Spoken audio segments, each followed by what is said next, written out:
Assalamualaikum warahmatullahi wabarakatuh. Bismillahirrahmanirrahim. Alhamdulillahirabbil alamin. Wassalatu wassalamu ala asyrafil anbiya wal mursalin sayyidina wa maulana Muhammadin wa ala alihi wa sahbihi ajma'in. Allahumma la sahla illa ma ja'altahu sahla wa anta taj'alul huzna idza syi'ta sahla. Rabbana ighfir lana warhamna wa liwalidina warhamhum kama rabbawna shighara. Allahumma inna ala dzikrika wa syukrika wa husni ibadatik. Allahumma inna nas'aluka fahman nabiyyin wa hifdzal mursalin wa ilhamal malaikatil muqarrabin. Allahumma aghnina bil ilmi wa zayyinna bil hilmi wa akrimna bit taqwa wa jamilna bil afiyah. Rabbana atina fid dunya hasanah wa fil akhirati hasanah wa qina adzabannar. Walhamdulillahirabbil alamin. Amma ba'd.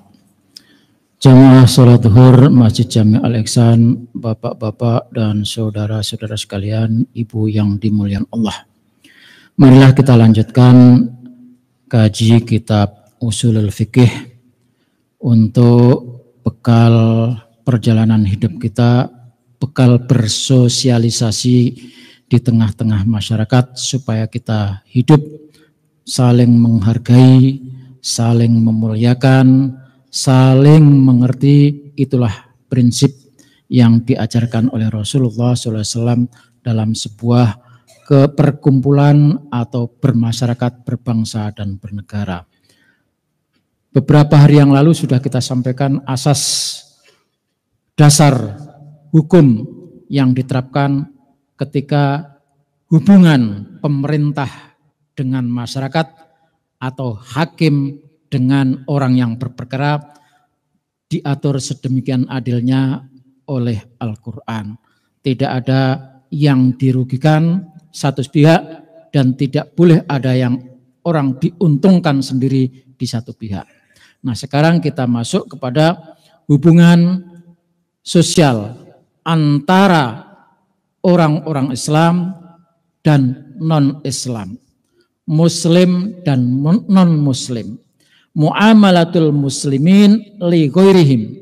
Bagaimana seorang Muslim berlaku, berprinsip, bersosialisasi, berinteraksi dengan sesama anak bangsa, di mana kebetulan anak bangsa yang hidup bersama kita ini bukanlah seorang atau bukanlah golongan muslimin.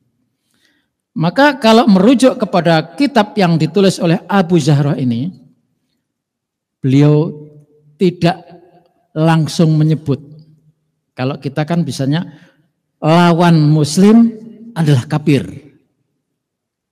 Maka ketika dulu ada Nahdlatul Ulama menyarankan kepada orang Islam, hendaknya kalau menyebut orang yang tidak beragama Islam, jangan langsung mengatakan, "Hei kamu kafir." Kan begitu. Lalu saat itu protes berdatangan, utamanya adalah dari orang-orang yang kalangan yang textbook, yang menyatakan, bagaimana saya tidak mengatakan dia kafir, toh Al-Quran menyebut kafir. Padahal Al-Quran menyebut kafir itu memang ada golongannya, tetapi tidak boleh langsung tunjuk hidung. Kamu kafir, kamu munafik, kamu tidak ada. Al-Quran hanya menyebutkan sifat-sifatnya. Nah, Syekh Abu Zahra ini dia menyebutkan alaqatul muslimin li ghairihim. Bagaimana seorang muslim berinteraksi dengan orang yang non-muslim. Kita saking ininya sampai menyebut orang kafir dia. Nah, inilah bahasa yang halus yang diterapkan oleh muslim yang bijak. I'tabaral Qur'anu banil insan jami'an yastahiqqunal karamah mahma ikhtalafa ajnasuhum. Al-Qur'an menganggap bahwa semua manusia itu memiliki kehormatan dan kemuliaan. Yastahiqqunal karamah mahma ikhtalafa ajnasum, sekalipun berbeda-beda jenisnya. Allah nyatakan, Bismillahirrahmanirrahim. Walaqad karramna bani adama wa hamalnahum fil barri wal bahri wa razaqnahum minat thayyibat wa faddalnahum ala katsirin mimman khalaqna tafdila. Surat Al-Isra ayat 70. Sungguh aku Allah telah memuliakan anak keturunan Adam, dan aku angkat anak keturunan Adam itu, aku perjalankan di daratan dan di lautan. Wa razaqnahum minat thayyibat, mereka aku beri rezeki yang baik-baik. Wa faddalnahum ala katsirin, dan aku berikan kelebihan kepada mereka atas yang lain dari kebanyakan makhluk Allah. Mimman khalaqna tafdila, dari orang-orang yang aku ciptakan dengan kelebihan-kelebihan tertentu. Jadi jamaah sekalian, kita ini di sisi Allah Subhanahu wa taala sama derajatnya, sama dimuliakan Allah. Sungguh pun berbeda-beda jenisnya, berbeda-beda kulitnya, berbeda-beda warna, bahkan berbeda agamanya. Tetapi memang Allah memberikan kelebihan satu dengan yang lainnya. Maka kalau saya punya kelebihan, Anda punya kekurangan, ambillah kelebihan dari sini. Saya punya kekurangan, bapak-bapak saudara punya kelebihan, saya ambil kelebihan yang bapak saudara miliki. Itulah prinsip yang saya sebutkan, lita'arafu, supaya saling mengenal satu dengan yang lainnya. Kalau sudah saling kenal, mana yang kurang, mintalah kepada yang lain. Mana yang punya kelebihan, berikanlah kepada yang lain. Itulah prinsip ta'aruf yang saya sebutkan. Nah, di sini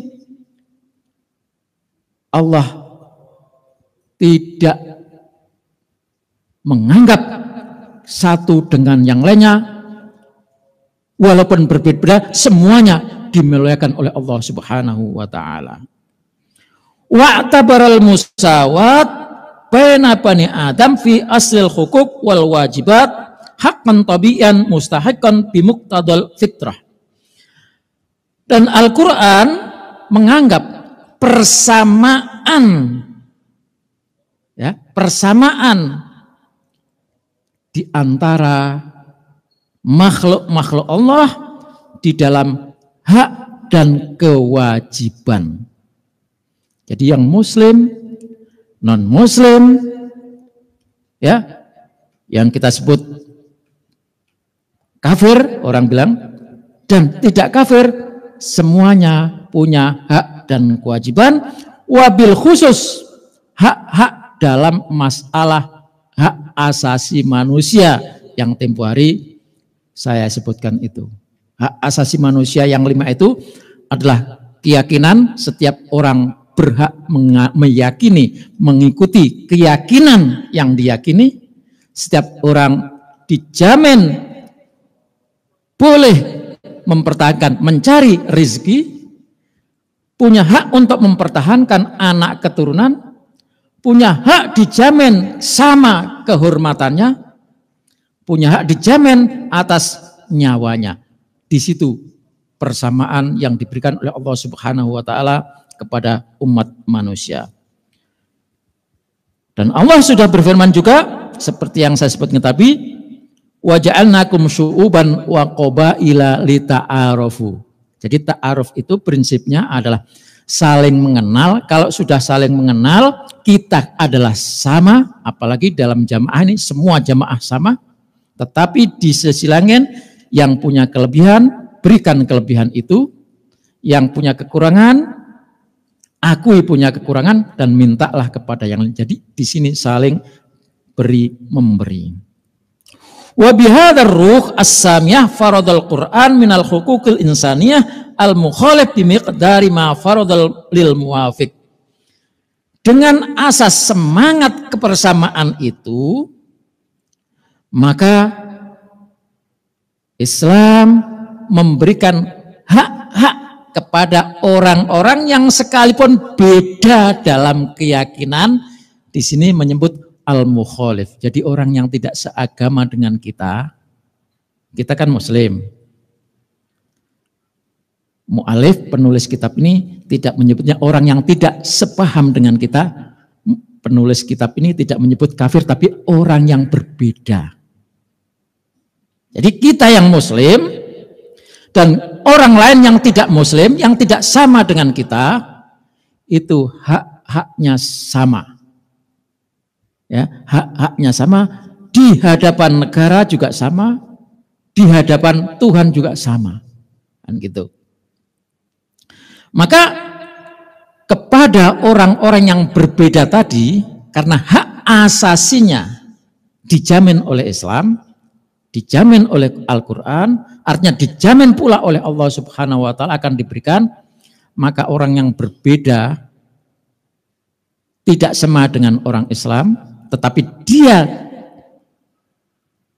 juga ada yang tinggal di negara Islam, mereka semuanya disebut ada 3 golongan. Jadi orang yang tidak sama dengan kita itu jenisnya ada 3 golongan.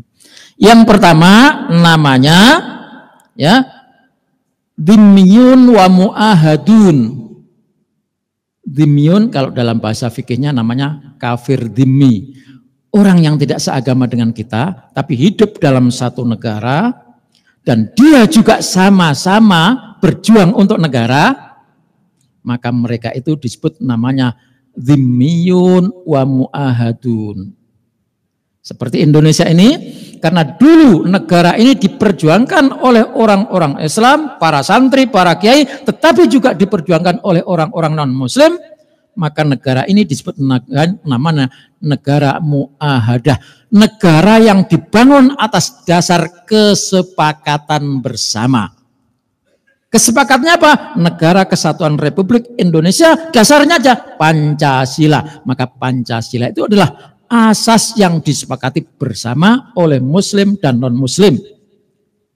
Itu adalah non-muslim yang tinggal bersama kita, yang berjuang bersama kita, disebut dhimmiyun wa mu'ahadun. Udah jadi penduduk negeri ini. Yang kedua, ada namanya wa musta'manun wa muharabun. Yang kedua musta'manun wa muharabun. Yang kedua adalah orang-orang yang non muslim bukan dari penduduk negeri ini tetapi tinggal di negeri ini mungkin untuk sementara. Mereka ini juga diberikan jaminan yang sama dengan orang muslim, dijamin keamanannya, dijamin apa usahanya, itu namanya musta'manun. Termasuk contohnya adalah orang-orang luar negeri yang tinggal di Indonesia karena menjadi ekspatriat atau kerja di sebuah perusahaan atau kerjasama dengan pemerintah, tinggal di Indonesia untuk sementara waktu. Itu musta'manun, termasuk para pengusaha, pedagang, duta besar dan sebagainya. Itu mereka yang tidak seagama dengan kita, non-muslim, disebut namanya musta'manun. Dijamin oleh negara, dijamin juga oleh Allah, harus dilindungi. Nah, yang ketiga, muharabun. Orang non-muslim, ya kan, tidak tinggal di negara kita, tetapi dia memusuhi kita, memerangi kita, perang dengan kita. Sungguh pun memerangi kita, Islam juga mengatur bagaimana orang yang memerangi kita itu bagaimana diperlakukan. Maka diperlakukan secara adil oleh Islam. Jadi tidak asal dia memerangi kita terus kita lawan. Enggak, perang juga ada aturannya di dalam Islam. Perang itu di dalam Islam demi mempertahankan, bukan melakukan penyerangan. Enggak. Pernah Bapak Saudara sekalian, perang di dalam Islam itu suci, tidak boleh dicampuri dengan nafsu. Pernah dengar nggak? Ali bin Abi Thalib ketika perang sudah begitu kekehnya, berkecamuknya, musuhnya sudah jatuh, tinggal bunuh saja. Tetapi pada saat itu si lawan ini ngeludahi Ali. Kena mukanya. Pedang yang sudah dihunjamkan, sudah tinggal jus gitu aja, dibatalkan oleh Ali. Lalu sang musuh itu bertanya, kenapa? Kok tidak jadi engkau hujamkan, tidak kamu jadi bunuh saya? Apa kata Ali? Saya berperang bukan karena nafsu. Sekiranya saya hujamkan tadi, karena saya kesel kamu ludahi, maka itu adalah dosa besar. Nah ini jamaah sekalian. Jadi dalam perang pun Islam mengatur sedemikian adilnya sampai orang-orang yang tertawan dalam peperangan karena kalah ditawan juga diperlakukan sedemikian rupa. Maka sisi ini nanti insya Allah kita akan jelaskan. Kalau al-muhahadun, orang-orang yang sepakat hidup dengan kita, sudah jelas hak-haknya sama dalam berkewarganegaraan, juga sama dalam meyakini keagamaannya. Insya Allah nanti yang mustakmanun dan muharabun akan kita jelaskan di lain kesempatan. Begitulah Islam melakukan keadilan, menjunjung tinggi kemanusiaan. Karena Islam itu adalah kemanusiaan. Demikian kurang lebihnya mohon maaf. Wallahul muwaffiq ila aqwamit thoriq. Wassalamualaikum warahmatullahi wabarakatuh.